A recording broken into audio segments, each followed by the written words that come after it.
Лукман Закиров, старейший писатель Татарстана. Ему 97 лет. Меня зовут Алиса, я подбираю его произведения для их озвучки и размещения в интернете. Покаяние. В моих афоризмах на странице 8 есть фраза: «Равновесие жизни и смерти наступает тогда, когда твое будущее ничего не обещает, а воспоминание о прошлом вызывает тошноту».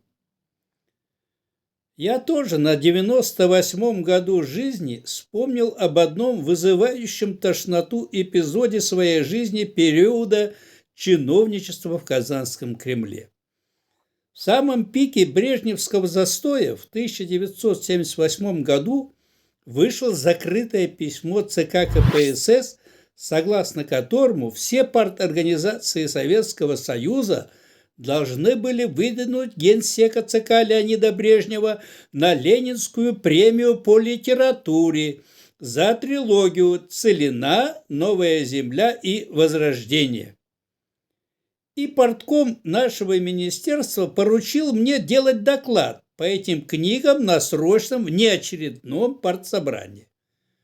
Поскольку, согласно статье 5 Конституции СССР, КПСС была направляющей и организующей силой нашего общества, для выполнения этой государственной задачи дали мне целую неделю. Конечно, мне, уроженцу советского колхоза, знающему с малых лет все пороки этой системы инакомыслящему, это было противно до тошноты. Но устав КПСС требовал беспрекословного выполнения в срок. Тут иной скептик может спросить, почему бы не выйти из этой гнусной партии?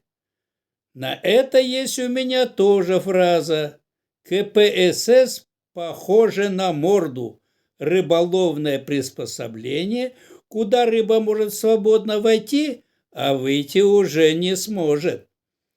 Я, как строитель коммунизма, выполнил эту тошнотворную задачу похвально своим 10-минутным докладом, где мои партийные коллеги выдвинули Леонида Ильича, частенько отправляющего всемирно известных диссидентов в мордовские лагеря и психушки, на Ленинскую премию по литературе.